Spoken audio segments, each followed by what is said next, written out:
जय जवान जय किसान सेना। भाइयों, आज जैसे कि आपको पता है कि होली का त्यौहार चल रहा है। पूरे देश को, किसान सेना के पदाधिकारी को, किसान कौम को और हमारे देश के जो लोग बाहर रह रहे हैं सभी को होली की हार्दिक शुभकामनाएं। ईश्वर करे आप सब खुश रहें। आने जो अपना ये साल चल रहा है ये आपके और आपके परिवार के लिए खुशियां लाए। साथ ही साथ भाइयों, आज एक महत्वपूर्ण विषय को लेकर मैं लाइव आया हूँ। वो विषय है भरतपुर का।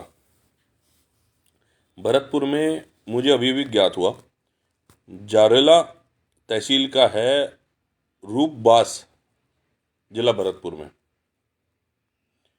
वहाँ एक प्रकरण चल रहा है। प्रकरण क्या है कि वहाँ तकरीबन तकरीबन अगर मैं गलत नहीं हूँ 14 महिलाएं जिनको जेल में डाल दिया गया है। और उनका गुनाह क्या है? उनका गुनाह जो बताया जा रहा है वो बड़ा गजब है कि वे प्रोटेस्ट कर रही थी, वो आंदोलन कर रही थी। स्कूल के पास एक दारू का गोडाउन बनाया गया। गोडाउन बनाने से कोई इश्यूज नहीं है, लेकिन इश्यूज ये है कि गोडाउन के साथ साथ वे दारू भी बेची जा रही थी, जिससे वहाँ के स्कूल में पढ़ने वाले बच्चे, उन लोगों को तकलीफ हो रही थी। कि हमारे संज्ञान में आया।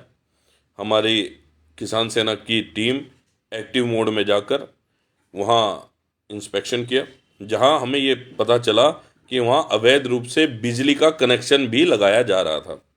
इन सब विषयों को लेकर हमारी टीम वहाँ मेहनत कर रही है, बल्कि जेल में महिलाओं को कोई दिक्कत ना हो उसकी भी तैयारी कर रही है। और वहाँ उन लोगों तक सुविधाएं भी पहुँचाई जा रही है, खाने की व्यवस्था कैसे सही सुचारू रूप से उन्हें मिलती रहे। और साथ ही साथ हमारी टीम 6 तारीख को या मैक्सिमम 7 तारीख तक उनकी बेल, सबकी बेल करवा लेंगी और वह सबको बाहर लाने का कार्य भी करेंगी।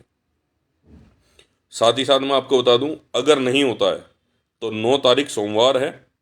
सोमवार को किसान सेना सड़क पे उतरेगी और भरतपुर को बंद करने का कार्य भी करेगी।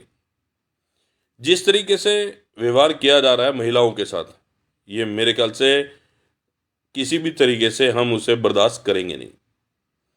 महिलाओं के साथ, इसके साथ स्कूल के पास ठेके खुलना, दारू पीना, नशे में चलना, बच्चों को तकलीफ होना, अवैध कनेक्शन होना, इन सब की लड़ाई सड़क पे उतर के 9 तारीख को की जाएगी। लेकिन साथ ही साथ मेरा एक आदेश भी है और आग्रह भी है, जिसमें आदेश और आग्रह ये है कि किसान सेना राजनीतिक नॉन पॉलिटिकल संगठन है। इसमें कोई भी दूसरे पार्टियों का, पॉलिटिकल पार्टियों का गमछा डालकर या इस तरीके से कर कर किसान सेना का प्लेटफॉर्म यूज ना करें। जो ये किसान सेना का प्लेटफॉर्म यूज कर रहे हैं, आप मेहनत करें, संघर्ष करें, जो भी पॉलिटिकल है, लेकिन किसान सेना के प्लेटफॉर्म को नहीं, किसान सेना की आड़ में नहीं। जिसको करना है अपने लेवल पे करें। जिसकी वजह से अगर आप ये करेंगे तो हमारे किसान सेना की छवि खराब होगी। जो नॉन पॉलिटिकल है, अराजनीतिक है, हमारा नाम ही किसान सेना अराजनीतिक है, उसकी छवि खराब होगी और ये मैं बिल्कुल नहीं चाहता हूं। तो जिसको भी पॉलिटिकल चीजें करनी है वो अपने दूसरा प्लेटफॉर्म ढूंढे, किसान सेना का प्लेटफॉर्म यूज ना करे। किसान सेना में सारे संगठन के लोग हैं, सारे पार्टियों के लोग हैं, सारी जातियों के लोग हैं। हम किसी को भी किसी भी तरीके से बाध्य नहीं करते हैं। लेकिन किसान सेना एक बहुत खूबसूरत गुलदस्ता है, उस गुलदस्ते को रहने दीजिए। किसान सेना को संघर्ष करने दीजिए, लोगों की आवाज़ उठाने दीजिए, निर्दोष को निर्दोष के लिए लड़ने दीजिए। और पॉलिटिकल इसे करके आप किसान सेना की छवि खराब करने का कार्य करें तो इस तरीके से ना करें। जिसको भी करना अपने लेवल पे कहीं भी कर सकता है। और ये मेरा आदेश है और सख्त हिदायत भी है, अगर कोई इस तरीके से करेगा वो संगठन से बाहर जाएगा। जब इलेक्शन का टाइम आए, हमने कभी नहीं कहा कि इस पार्टी को वोट दीजिए, फलानी पार्टी को वोट दीजिए। जिसमें आपका जिसको मन करता है उसको वोट दीजिए। ना हम कहते हैं इसको सपोर्ट करिए, ना कहते हैं हम उसको करेंगे, ना हमने कभी बताया हम किस पार्टी को वोट देते हैं। तो इस तरीके से किसान सेना को बदनाम करे का कार्य बिल्कुल मत करिएगा। और भरतपुर की टीम को आदेश हम दे चुके हैं। भरतपुर की टीम अपनी तैयारी कर लें। 9 तारीख को हम भरतपुर आ रहे हैं।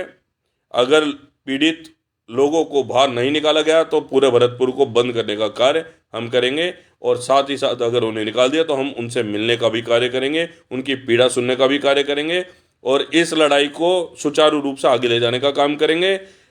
अब ये ठेका यहाँ नहीं चलेगा। किसानों को, मजदूरों को एक तो बड़ी मुश्किल से शिक्षा मिलती है, शिक्षा के साथ साथ हमारे बच्चे अगर कहीं जाते हैं और आसपास ठेका रहे तो क्या संस्कार मिलेंगे। इस चीज़ की लड़ाई हर लेवल पे लड़ी जाएगी। जय हिंद, जय भारत। और रखते रखते अपनी वाणी को विराम देते रहते मैं आपको दोबारा होली की हार्दिक शुभकामनाएं देता हूँ। जय हिंद, जय भारत, जय किसान सेना।